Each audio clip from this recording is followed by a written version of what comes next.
Bonjour, je m'appelle Baptiste Rorbasser, je suis enseignant et spécialiste des cristaux.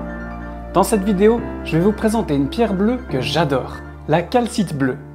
Avant d'entrer dans les détails de ses propriétés énergétiques incroyables, laissez-moi vous parler un peu de ses caractéristiques et de son histoire.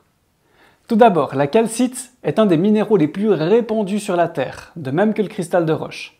Sa composition chimique est CaCO3, c'est-à-dire un carbonate de calcium. Son système cristallin est rhomboédrique et elle est de formation principalement sédimentaire. Elle possède une dureté de 3 sur l'échelle de Mohs et une densité allant de 2,6 à 2,8. Ses principaux gisements se trouvent à Madagascar, au Mexique et en Afrique du Sud. Au niveau énergétique, la calcite bleue résonne avec le 5e chakra, celui de la gorge. Parlons maintenant un peu de son histoire. Le nom de la calcite est dérivé du latin calcis et du grec calx, qui veut dire chaud.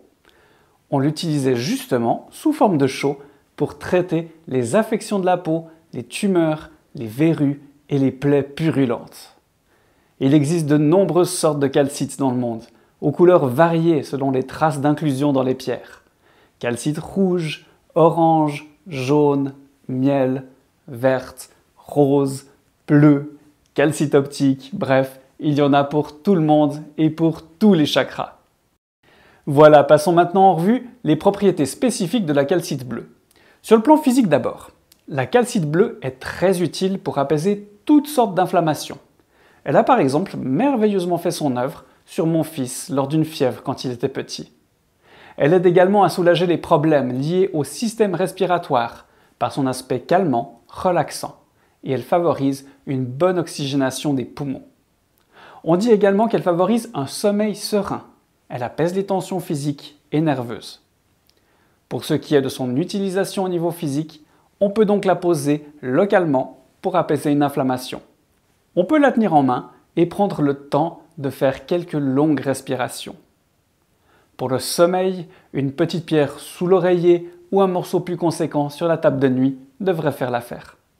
Pour ce qui est de ses propriétés émotionnelles, la calcite bleue réduit le stress, l'anxiété et la négativité. Elle est une excellente alliée pour équilibrer la communication. Elle permet de s'exprimer avec douceur et sincérité. Portez-la sur vous en pierre roulée, dans une poche ou en bijou, spécialement lors d'une gestion de conflit ou lorsque le besoin de réduire un stress est présent. Par exemple, pour un examen ou une présentation orale. Au niveau spirituel, la calcite bleue favorise la pensée positive. Elle aide à développer son pouvoir créateur par l'expression de soi. Méditez avec une calcite dans la main et laissez votre être intérieur prendre le relais de votre expression et créativité. Pour ce qui est de l'entretien de la calcite bleue, il suffira de la passer sous un filet d'eau régulièrement pour la décharger de tout ce qu'elle aurait pu prendre sur elle. Idéalement, bien sûr, vous pourriez la laisser faire trempette dans un petit cours d'eau près de chez vous. Une fois nettoyée, vous pouvez la laisser se recharger à l'énergie de la lune. Vous pourrez aussi retrouver sur mon site magiedescristaux.com la technique que j'utilise depuis de nombreuses années, très facile à mettre en place et qui fonctionne pour toutes les pierres. Vous allez sous l'onglet Cadeaux, vous téléchargez le guide PDF sur comment vous y prendre simplement pour nettoyer et recharger vos pierres. C'est tout simple, c'est gratuit et c'est pour vous. Voilà, nous avons fait un joli tour des informations sur la calcite bleue. Bien sûr, si vous souhaitez partager votre expérience, ajouter des compléments d'informations, surtout ne vous gênez pas. Laissez-moi un commentaire sous la vidéo ou sur mon site internet. C'est tellement enrichissant de partager nos expériences. Vous pouvez également mettre un petit like à la vidéo et vous abonner à la chaîne pour ne pas manquer les prochaines présentations cristallines.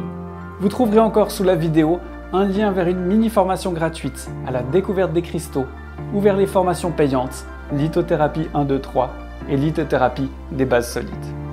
Je tiens encore à préciser que selon votre problématique, il peut être préférable de consulter un lithothérapeute confirmé, voire un médecin. Je vous remercie de m'avoir suivi et je vous dis à très bientôt pour la présentation d'une nouvelle pierre. Bye bye.